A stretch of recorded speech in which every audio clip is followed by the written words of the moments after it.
کیوں ادھروں آ جاؤ،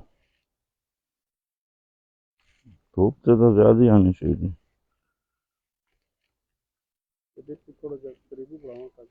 کون صحیح بہتر ہے جیسے۔ بسم اللہ الرحمن الرحیم۔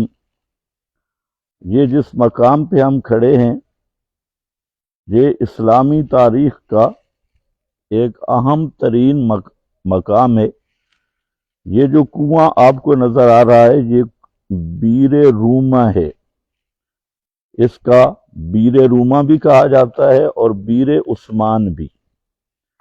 اور یہ بیر روما اور بیر عثمان رضی اللہ تعالی عنہ یہ وہ معروف کنواں ہے کہ جس کے متعلق امام کائنات صلی اللہ علیہ وسلم نے ارشاد فرمایا تھا کہ کون وہ شخص ہے جو بیر روما کو خریدے اور اس کے لیے جنت ہوگی، یعنی جنت کے عوض بیر روما کو خریدے۔ تو حضرت عثمان رضی اللہ تعالی عنہ نے اس کنواں کو خریدا اور پیغمبر کریم کی اس ضمانت جنت کے مستحق ہوئے۔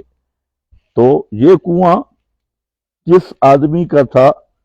بخاری کی بعض روایات میں روما غفاری کا ذکر آ رہا ہے جو ایک صحابی تھا، تو اس سے حضرت عثمان نے خریدا۔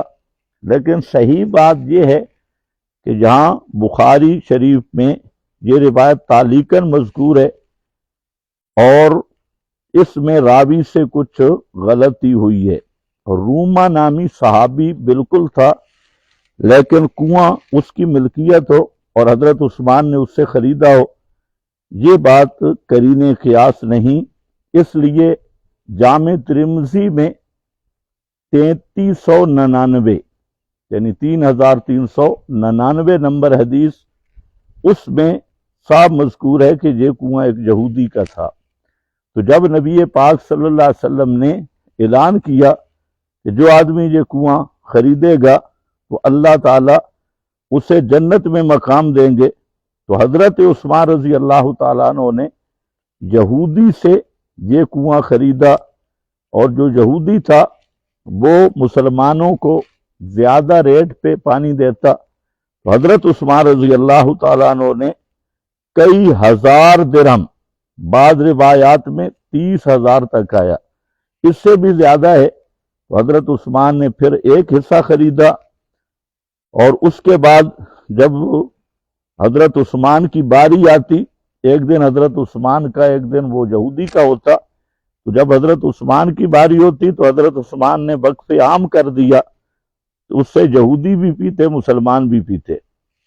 اور یہودی کی باری آتی تو پانی خریدنے کے لیے کوئی بھی نہ آتا، تو یہودی نے کہا یار یہ دوسرا حصہ بھی لے لے، تو حضرت عثمان نے یہ پورا کنواں خریدا ہے۔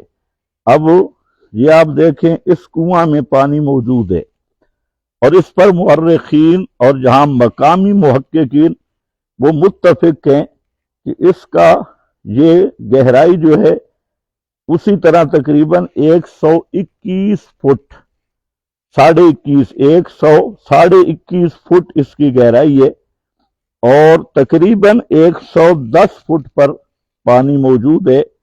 تو یہ واحد کنواں ہے کہ جو اس وقت سے اب تک اس میں پانی موجود ہے، اور یہ پانی جاری ہے، یہ موٹر لگی ہے، اس موٹر کے ذریعے یہ پانی یہاں ان درختوں کو دیا جاتا ہے۔ اور ناظرین ایک بات بڑی عجوبہ ہے کہ یہ جو زمین ہے یہ اب تک حضرت عثمان کے نام پر موجود ہے، اور یہاں کے مقامی محققین کے مطابق آج تک اس کا اکاؤنٹ، اس زمین کا اکاؤنٹ بھی حضرت عثمان کے نام ہے، اور یہ زمین اب تک بھی حضرت عثمان کے اپنے اسی وراثت میں موجود ہے۔ زندگی میں ملکیت ہوتی ہے، بعد میں وراثت، تو یہ حضرت عثمان ہی کی وراثت میں موجود ہے۔ اس سے جو آمدنی ہوتی ہے، یہ کھجوروں کے باغ بھی ہیں اور یہ کافی وسیع رقبہ ہے، تو اس کی پوری آمدنی جو محکمہ اوقاف ہے سعودی عرب کا، وہ غریبوں اور مسکینوں پر خرچ کرتا ہے۔ تو واہ حضرت عثمان کی کیا شان ہے کہ آج بھی ترکہ عثمان سے غریب اور نادار اور مفلس لوگ حصہ لے رہے ہیں، اور یہ قیامت تک کے لیے صدقہ جاریہ ہے۔ تو حضرت